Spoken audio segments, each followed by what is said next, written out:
The Bosshole Chronicles are brought to you by Real Good Ventures, a talent optimization firm helping organizations diagnose their most critical people and execution issues with world-class analytics. Make sure to check out all the resources in the show notes and be sure to follow us and share your feedback. Enjoy today's episode. Well, welcome back to the Bosshole Chronicles, everyone. It is good to have you here, everybody out there in the Bosshole Transformation Nation. This is John Brower, your co-host, and joined again by my wonderful friend and colleague, Sarah Best. Sarah, so good to see you. How are you? Good, John. Thank you. You too. It's so good to just be in these conversations. Another really powerful one today. It is. It is. And for everybody's information, this is a subject matter expert episode. And already in starting out 2023, we've had some remarkable subject matter experts joining us. Today is no exception. And so let's not waste any more time, Sarah. I'm going to pitch it over to you and you can introduce today's guest. I'd be happy to, John. Thank you. I just want to start by saying, in the climate that we live in today and in the workplace, research would indicate that conflict is important, that teams who are highly productive and highly successful have this, concentrated way of duking it out so they arrive at the best answer. And that probably is true. And we also know that in order to have innovation and change, we also have to have differences of opinions and ideas. But what we often encounter, John, is that while organizations or leaders might embrace the idea that conflict needs to happen, they don't necessarily know how to do it and how to do it very well. And they also have had such challenging experiences with it that it's overwhelming and scary. And, what do we really mean by conflict anyways? Right. I'd like to introduce our subject matter expert today, who in fact is the designer of a proactive approach to dealing with conflict. So let me first start by saying, welcome to the podcast, Dr. Jeremy Pollack. Thanks for having me, Sarah. Appreciate it. Hi, John. Jeremy, let me tell our audience a little bit about you. And I think I'll just share too, how I came across you is through LinkedIn, and some of the information you posted really grabbed my attention because it was focused more on peace building. And peace is something I think we need a lot of in the world right now. So as I researched you, I found that you are an incredible author and you've built this whole entire system. Let me tell our audience about you. You're a social psychologist and a leader in the field of workplace conflict resolution and peace building. I love that word, peace building. You're the founder of Pollack Peacebuilding Systems, and that is in fact the largest workplace conflict resolution consulting firm in North America. You're a co-founder and a chairman of the Peaceful Leadership Institute, which hopefully we'll get to hear a little bit more about today, and the developer of the style and theory of peaceful leadership. And I know there are a lot of models out there. This happens to be one that I think will resonate quite a bit with our listeners. You're a coach, trainer, you're a mediator, an author, and you work with executives, employees from Fortune 500 companies and nonprofits in scope and size. You get around. You're working with a lot of clients, and you have authored most recently the Conflict Resolution Playbook, which, by the way, I picked up a couple months back and highly recommend to our listeners. When you hear the word playbook, you think about, okay, these are things I can look at, remember, memorize. These are absolutely actionable ideas. And hopefully we'll unpack some of those today as well. But you're a PhD. You hold a PhD in psychology from Grand Canyon University, a master's degree in negotiation, conflict resolution, and peace building. I love that. There's a master's in peace building from California State University, and a master's degree in evolutionary anthropology. That is fascinating, from California State University, Fullerton. With that, Jeremy, gosh, thank you so much for joining us today and for being willing to share some of this peace building with us today. Yeah, happy to be here. Happy to have these conversations. Love to have these conversations. Well, and since we started off by talking about conflict and this idea that, everyone kind of understands that we have to have it, but, how do you do it without pain? I think even in the beginning of your book, you talk about, hey, this is for anyone who's ever experienced the pain of conflict. Two questions for you there. One, can we do conflict without pain? And have you personally experienced something in the way of dealing with conflict that inspired you to move in the direction of peace building? Yes and yes. I think the first question, I guess, depends on the way we define conflict. I think a lot of people, when we talk about conflict, what most people are talking about is what I might call, or what we might call in the field, protracted conflict or escalated conflict that's been going on for a long time. It's hasn't been resolved, and so now there's a lot of emotions tied up with it. And you start to take sides and feel like this person is sort of being hostile, or this group is hostile, and they're sort of your opponent and that sort of thing. And sometimes it's the case, it's true. And then sometimes, it's a lot of perception. But I think that's what most people think of when they think about conflict. The truth is that we're always coming up to challenges every single day of our lives. Each of us has a particular perspective or method or approach to doing things and achieving our goals and, communicating. And we're going to bump up against other people's perspectives, or a little bit of friction or tension in this and that, here and there. It's just going to happen on a daily basis, and that's fine. It's just called like meeting challenges, or being, I guess, confronted in some way with different perspectives. And really now it's a matter of, okay, how do I handle those situations? If I can handle those situations with honesty and clarity and transparency and calmness and understanding and compassion, if I can use some of those traits and methods to deal with friction, then I don't have to get into escalated or protracted conflict. Then I can just get into these really momentary little conflicts and then resolve them quickly. And then if we discover, there's something there's sort of like a deal here, there's an impasse or something where I have a particular approach and you have another one, and we're not seeing eye to eye, well, then we can have a conversation, we can communicate, we can talk about it, we can try to think outside the box and get creative. So, but a lot of people aren't doing those sorts of things, unfortunately. They get very stuck in their own ways or in their own perceptions. They start to feel offended by other people's perceptions or approaches if it goes sort of contradicts their own. And that's what leads to what a lot of people would think of as conflict. So I do think that there's a way to deal with friction, tension, i.e. conflict, without pain.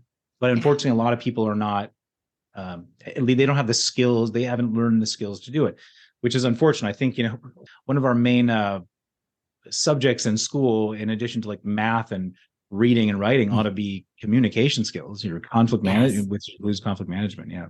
One of the things that really struck me right out in the book was what you describe as the fundamental yet challenging truth of conflict, and peace psychology for that matter, is just simply that two people can have a completely different understanding of the same event or same experience, or, two different ideas. Yeah.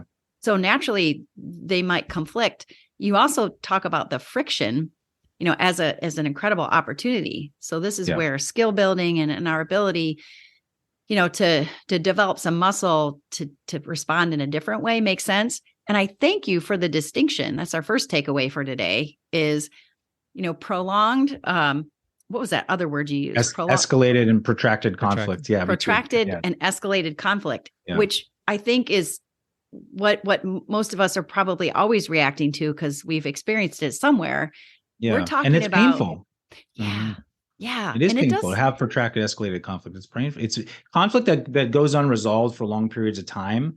Mm-hmm. It builds stress in the nervous system. It builds stress in the body. It builds stress in the relationship, in the environment. I mean, there's all kinds of stress related to it. And that stress is very painful. So the more skills we learn to understand how to communicate ourselves out of tension, friction, et cetera, or at least communicate around friction in a healthy way or creative way, the better. And that's one of the main things that, I feel privileged to have gone to school learning conflict resolution. And I think a lot of the people that are in the field of peace building or conflict management, I think a lot of people we're privileged to have a perspective on conflict, which sounds like conflict is not a problem. It's actually an opportunity. It's an opportunity for growth, an opportunity for creativity and innovation, kind of like what you mentioned in the beginning.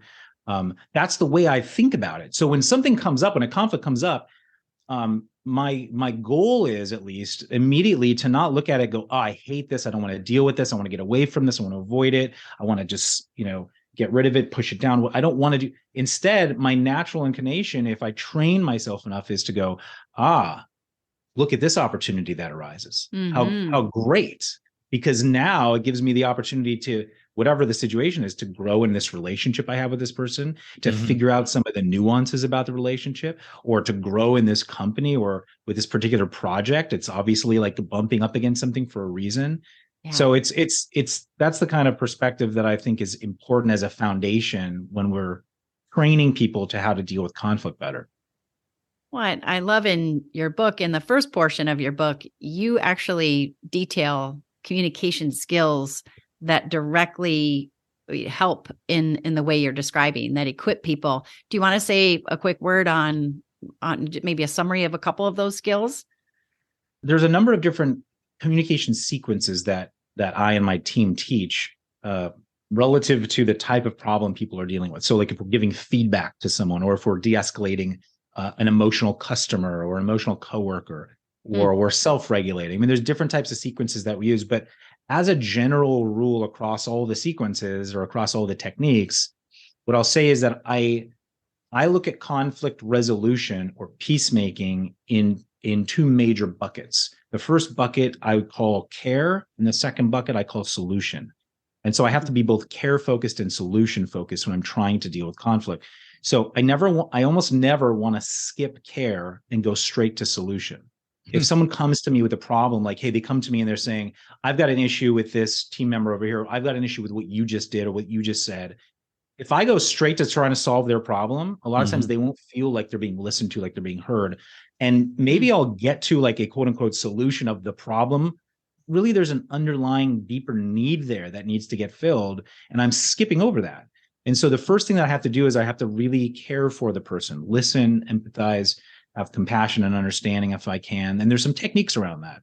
Yeah. A really simple technique is listen and repeat. It's also called validating or acknowledging, reflective listening. There's a lot of ways of a lot of names that we call that, but it's a really simple technique. It's like I listen to someone before I respond or defend or reject what they're saying. I repeat back. I paraphrase back what they're saying, and just that little bit lets people feel heard. Like, I'm actually getting heard here. And I use that as an opening to start caring for someone in that moment. And I put solution aside for just a moment. And then when I feel like they've said what they needed to say, they feel heard, I'm really there for them, they can feel that I'm being present with them. Then I move into, okay, so do you want to talk about a solution? Maybe they don't. Maybe they're not ready to talk about a solution. Maybe they just want to feel heard or something, you know? Maybe they don't need my advice or my opinion or anything like that. They just want to feel heard. But so secondarily is the solution. That's in the most case when we're talking about conflict that is potentially emotional or has something to do with the relationship, or that could potentially damage the relationship, whether it's a work relationship or a personal relationship. Sometimes people have a problem that's really easy to solve. You just solve it right away. Well, but if I may, Jeremy, I think our listeners, and I would say our potential boss holes out there, and when you think about the discipline, you're talking about a discipline of well, first of all, changing the mindset that just because I may be in a leadership or a management role doesn't mean I have to solve this moment. Right. It is an adaptation or a discipline to be able to say, I'm going to take the solution, and I'm not going to be solutions focused. I really want to hear this person. I want to actively listen and truly try to internalize and understand this. For some of us, I'm including myself in this group, that is really hard to do. I am a horrible active listener. It's something I've had to work on all my career to really steel myself against jumping to a solution and I can fix this and stepping back because, and I think to extrapolate, but you also, just by listening and walking somebody through that, sometimes they resolve it on their own or it comes to a resolution. But I think that's really critical takeaway for our listeners out there, that the discipline of pausing and focusing on caring is a huge first step, but can be very challenging for some of us. I think it's challenging for a lot of us. I think most of us don't learn that sort of communication approach. That's true. And especially for A-type personalities that, people that are really used to getting things done. I'm included in that. I had to really practice and learn it. And I still make mistakes for sure. So I do my best, but it's not easy. So it is discipline for sure. Yeah. Well, we can't overlook the fact that a lot of people didn't receive that kind of care and listening, when they were growing up. Exactly. So they didn't receive it in their cells. Yeah. You talk in your book about mental maps, and I think it behooves all of us in our adulthood, especially those who are responsible for the lives of others, to kind of get in touch with what are those mental maps? What are those things that are kind of blindly running the show? And that could be one of them that, I don't need that. You don't need that. Just do your job. I talk in the book, and this is a framework I use throughout my work, is looking at the basic psychological needs of human beings, universal, irreducible needs. And unfortunately, a lot of us grow up and those needs are not necessarily met by the people that are supposed to meet them, which are our primary caretakers. And so when they're not met, we look for other ways of getting them met. And unfortunately, those a lot of times become destructive and unhealthy. And then we don't know how to properly meet them and other people either. And so we have to learn that sort of thing when we grow up and we become adults, and hopefully do some therapy or some self-introspection or something like that. Yeah. I do think you do a nice job in the book too, in a simple way of spelling out those needs, defining those needs, identity, safety, care, autonomy, growth, stimulation. But, for somebody who maybe doesn't want to dip their toe in the water of therapy just yet, I mean, all of us as adults need to become better acquainted with these core constructs. And so I think you do a nice job of laying that out in the book. And since you talked about care, that's such a nice segue into what I imagine is a building block for your peaceful leadership model and framework. Could we understand a little bit more about that? Yeah, so one thing, so my company, we deal with a lot of, we do a lot of interventions in other companies. We solely work in the workplace and organizations that are dealing with conflict. And we do a lot of training and coaching and different types of interventions. And one of the main things that we see in terms of, just a theme across companies that are having problems is they have leaders that are not well trained in conflict management skills or communication skills. I mean, when conflicts are allowed to emerge in companies or in teams of any sort, and they're allowed to just persist and no one takes care of them, typically that's a leadership issue. Yes. And so we find that so we developed this model called peaceful leadership, which builds on some of the more sort of traditional models of, servant leadership, coaching leadership, transformational leadership. But we really focused it through some of the critical skills that we saw were important, that we've done a lot of training for leaders on when it comes to conflict management and communication skills related to conflict management. So peaceful leadership, so the way that we frame it is we want to meet the basic psychological needs of our workforce, of our teams. We want to get those needs met. How do we do that? We established 3 core pillars, and we call these pillars psychological safety, employee trust, and inclusion. And so those 3 pillars are talked about a lot. And there's a lot of research into those 3 psychocultural structures. But how do we create a company where it's psychologically safe, i.e. people can make mistakes, they can be themselves, all without the fear of being humiliated and shame and stuff like that? How do we create an environment where people feel included in decisions that are going to affect them, included in and feel like it's transparent when companies are making decisions that are affecting them? And how do we create environments where people feel like they can trust each other? They can trust their bosses, the bosses can trust their teams, and coworkers can trust each other. How do we foster those types of relationships and that type of dynamic in an organizational system? And so that was the question that we started with in terms of building a model. And we came up with this acronym that uses PEACE as an acronym. So it's patience, engagement, curiosity, patience, engagement, appreciation, curiosity, and empowerment.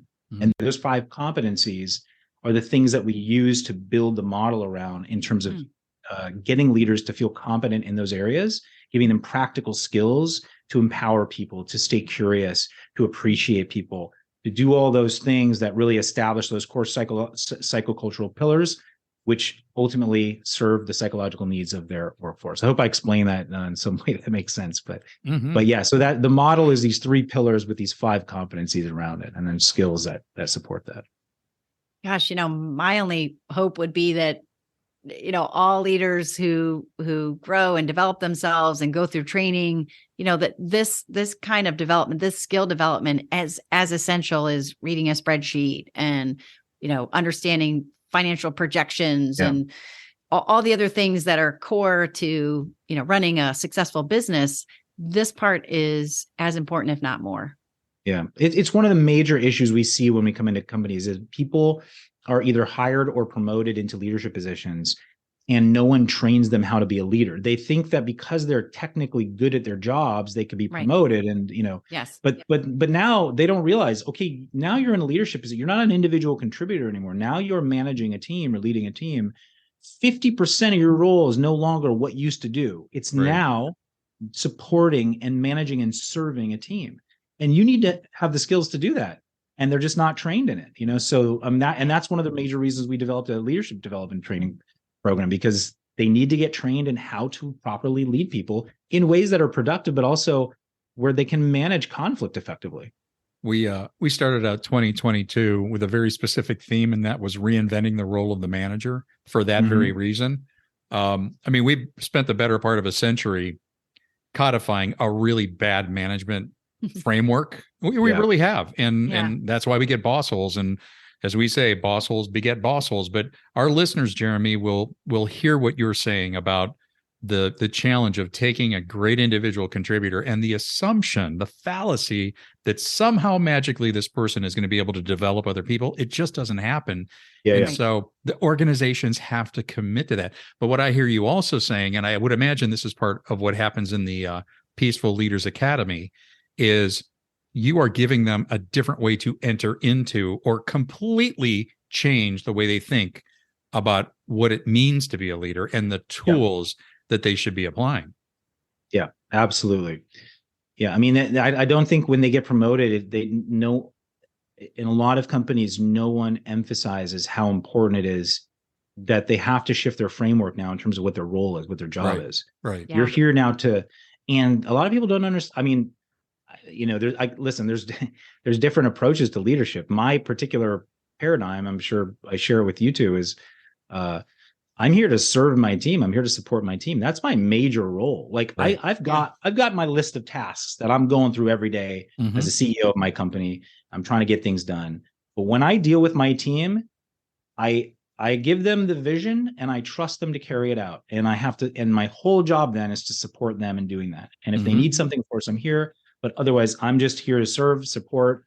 How can I help you? I'm constantly trying to ask, what can I do for you? Where can I improve? Is there anything you need from me? Is there anything different that I should be doing as your leader? Right.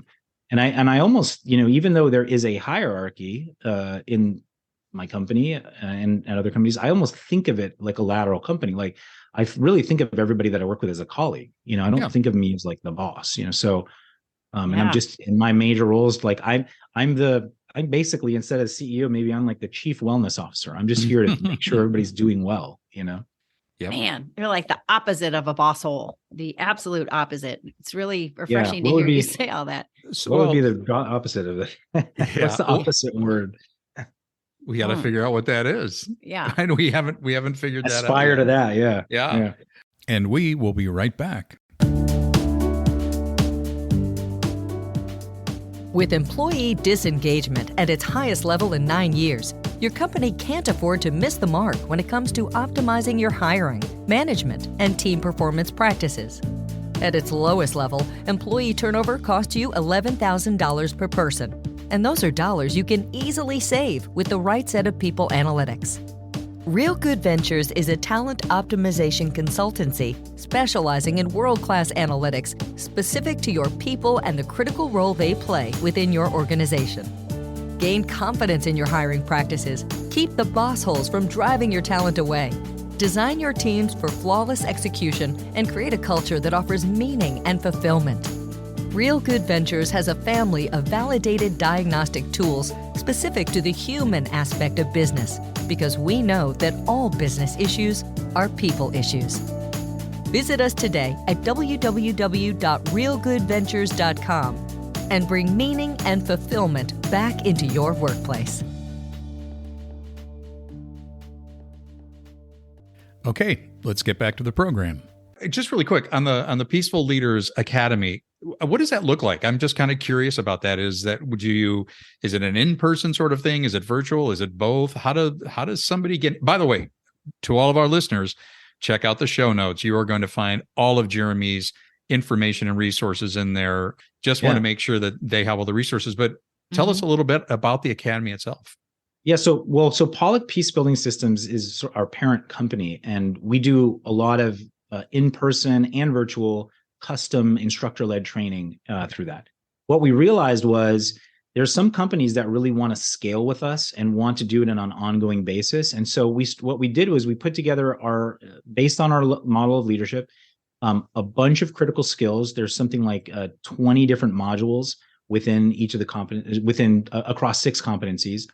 And we put together a whole learning management system. So it is an asynchronous, pre-recorded training program with live coach-led coaching sessions. So we reinforce them with coaching sessions. So when someone comes in the Peaceful Leaders Academy, they get access to their portal, they go into their training program, they go through their modules. There's all kinds of activities that they need to fill out in order to go to the next module. And those are like sort of implementation, like, hey, go do this in your organization this week, come back, write about how this went. And then we have coaching sessions every week, and they get to do an unlimited coaching. So they can come to 2-3 coaching sessions a week if they want. And it reinforces all the training. So we really like to do this combination of training with coaching, and so we can reinforce some of those skills. So, and everything's done virtually in the Peaceful Leaders Academy. Oh, okay. No, that sounds like I mean, you're hitting all the key points, the key channels for learning and interaction and connection. That's awesome. I'm just curious too, if you have, maybe not from the virtual learning, but I'm sure you continue to do extensive work inside organizations with chief leaders. Maybe a story comes to mind where, a leader had an epiphany and was able to demonstrate some new skill and help resolve conflict. That's kind of putting you on the spot there, but yeah, and I mean, the epiphanies are, I guess, few and far between. I mean, sometimes it seems like they have an epiphany, but it's hard to change behavior overnight. So people, sometimes they will have an epiphany, but it will take some time and practice and discipline to change behavior. One story that I like to refer to, because I just remember it was a moment like that. It was one of my first jobs as a peace builder when I was working with these 2 executives, and they're both female. And one was, I think, the CEO, and the other one was the sort of second in command, like vice president. And they weren't talking much anymore because they had been going through so many conflicts and tensions. And I talked to both of them, and what it turned out to, and this kind of situation was ideal, because what they both said was, I really respect the other person, and I do really care about them, and I think they're really good at their jobs. Like those 3 things, I care about them, I respect them, they're really good at their jobs. If that's true, sometimes it's not. Sometimes people are saying, I don't think they're good at their jobs, or I just don't respect them, or something like that. And that's a tougher thing. But when they're both saying that, I know I can get them into a room, and it just takes them to bring down their walls a little bit. Sure. And so we came into the room, and I asked each of them to tell the other person, basically tell the other person what you think about them, that you care about them, what you admire about them, those kinds of questions.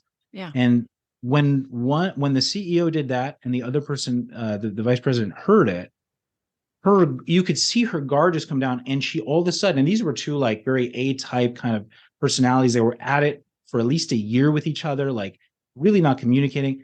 She just broke down crying in the session, just hearing that her boss actually thinks this about her, that she actually thinks that she's great at her job, and that she really does care about her, and she misses talking to her, and those sorts of things. I'm like, what, and as soon as that happened, her guard came down, her wall came down, and she was able to say the same thing to the other. Now that doesn't always happen. That's kind of a rare case in my experience, but It was such a great moment because it really showed the power of care. It showed the power of, I get into this situation. So many people are in conflict over time because and as a result of, they have this perception that the other person or group really doesn't care about them. Yep. And when they get to know, whoa, they really do care about me, their guard comes down, and they get to a place where they can stop being defensive, and they can get to a place where they can actually start talking creatively about solutions. And you could take this out of the workplace. I mean, this is true in personal life. This is true in social life. If you look at groups, talk about, conservative versus liberal, whatever, these types of groups, the one group perceives the other to either not care about them at all or their needs at all, and or actually are actively trying to suppress, threaten, impede my needs from being met. That's the perception. And if you were to actually realize, whoa, if you were to talk to someone on the other side and actually realize, whoa, they actually really do care about me. We have totally different perspectives, that they really do care about me. The guard would drop, and you'd be able to actually have a creative conversation at that point. So the care thing is huge. I was just going to say, it seems like it's very much at the center of all of this. Well, think about it. If you think about it for yourself, if there's whatever your ideological persuasions are, whether from a religious perspective, a social justice, whatever they are, if you have a particular idea and you think that other group over there, they're crazy, they're ignorant, they're evil, whatever you think about them, and if you have sat down in a room with one of those people with that prejudgment, and that person was to say to you, I'll be honest with you, I really care about you, and I really care about you being happy and being safe, being healthy, and I want what's best for you. I really do. And you believed it, and they were being honest, and you believed it. The whole perception of that person would the prejudgment based on what group they are would just go out the window, right? I mean, and you would be able to say that probably the same thing to them. So care is a really big opener. What's so cool is, as you describe that happening, I was thinking of the person who would be sitting across the table from me, and I was imagining them saying that to me, and I was like, wow. Just kind of felt myself release, and breathe. Yeah. There's a very interesting cognitive bias called hostile attribution error. And it's a really well-studied bias. And basically it's, you get into conflict with someone, or you have some tension, or you have even one really negative experience with someone or someone who represents a group to you. Yeah. And you will start attributing hostility to their behaviors. You'll start thinking that their intentions are hostile, even though they might not be. And you will think that until somehow it's broken. So if you got into a situation where you could have a conversation with them and they could actually really convince you that, hey, I am the opposite of hostile to you. I care about you. I actually want what's best for you. I just have a particular perspective that to you, it seems like that's not going to get you what's best for you. But I think that what my perspective and my approach, I think that is what's best for you. But we just have different opinions. So let's talk about it. Let's figure out, because I really do care about you. I mean, it would totally change your perception of the person from hostile to actually caring. And that's where we want to get to. Yeah, that sure makes a ton of sense. As we kind of near the end of our time together, I was really struck by your thoughts about resentment and how to let go of resentment. I heard the definition of resentment some time ago as, it's like drinking poison and waiting for the other person to die. Resentment is only this hurts awful yourself. thing. Yeah, that hurts you and maybe inconsequential for the other person. It's a lot of ugliness, but you do have some thoughts in the book about ways to let go of resentment. Would you mind expounding on those a little bit for our listeners? Yeah, there's a couple of techniques in there, but what I think as a foundation in terms of resentment, the idea of resentment, one common theme that when I've worked with people who hold on to resentment, grudges, they're keeping someone on the hook, and it stresses them out. It makes them angry. The other person, who knows if the other person even cares at all? In some cases, it's a person that's no longer with us. So it doesn't matter at all to them. It's just to this person. And I asked them, what would be scary about letting go of resentment? What's scary about that? And their fear is, well, then it's something along the lines of, well, then they get to win. Like, it's like letting them off the hook. Then I'm no longer punishing them. They get to win or something like that. And in the meantime, it's like, that's okay. If we can look at this realistically, it has nothing to do with them. Like that. That's right. Sometimes that person's not even with us anymore. Like that person's gone. Like there's no way for them to win or lose or anything, So it's just this perception. So what would it take to stop resenting? And if we talk about change at any level, change at the individual level, change at the organizational level, it's really about how do we get someone motivated to change? It's hard to change. So what would be motivating? What would be the catalyst? A lot of times, if we bring it back to someone and say, hey, how does resentment make you feel? Well, I feel stressed out. I feel the hatred in me is just burning me up. I don't want to feel it really, but how would I let it go? I'm going to let them off the hook. They're going to win if I let it go. It's okay, but forget them for a second. You're telling me that this is burning you up inside, that you're stressed out. aren't you worth it? Isn't it worth you winning? Isn't it worth you letting yourself off the hook? I mean, that's really what we're talking about here. And trying to get them to understand that is I think a first step in terms of getting motivated. Otherwise, techniques and all methods, they're not going to work. The person has to be motivated to say, you know what? I realize resentment is getting me nowhere. What I need to do for myself is learn from whatever that situation is. Maybe I write down my lessons that I learned from it so I don't forget. Right. And now it's time to let go. Really. I mean, it's time to let go finally. And then if you're ready to do that, then we can do some techniques. Well, I think for anybody who's a human being, there's got to be resentment somewhere in your life. And if there is, and you would like to explore a way to release it, there are a couple of really easy, easy. I probably shouldn't use that word, but there are some techniques that I think are user-friendly and the direction is very clear. And it doesn't even need to involve the other person. One does, but the other one doesn't at all. Yeah. The grip that it has on people, and they harbor that for so long. It's sad to see, but I think to your point, Jeremy, it's in our world, we talk about behavioral DNA and how people are wired. And that doesn't mean you can't adapt. The word we use a lot is adaptation or learning skills or techniques or seeking help to be able to reconcile and understanding, why am I harboring this resentment? Whatever it is, life is just way too short to be fuming and fomenting about that for a long time. But there are people that do harbor that. And it just seems like, to your point, Jeremy, where you were talking about, if I see a person and I know they're associated with another group of people or another ideology or whatever it is, it seems easier today to automatically throw that barrier or throw up that wall. Yeah. And we manifest this conflict, having never had a conversation with another person or a group of people. Yeah. But once you do, you realize, oh my gosh, we are actually a lot closer in the way we think about things or care about things just by having that conversation. But so much time in relationship is wasted because we don't. At even a deeper level, when we talk about letting go of resentment, letting go of hostility, letting go of those kinds of perceptions of other people, there's a lot of people, unfortunately, that on a very deep level don't feel that they themselves deserve to feel joy, deserve to feel peace, deserve to be in a good world and have a good life. Like there's some fundamental part of them that doesn't feel they deserve that.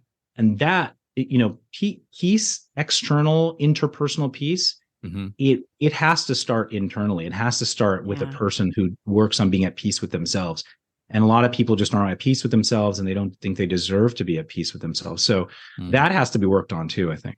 That's true. That's sad. What a powerful point. I hope people kind of stop and have a moment of reflection on that, because that's not something that's easy to get conscious to or conscious of. No, it's not. But I think it does affect a lot of us.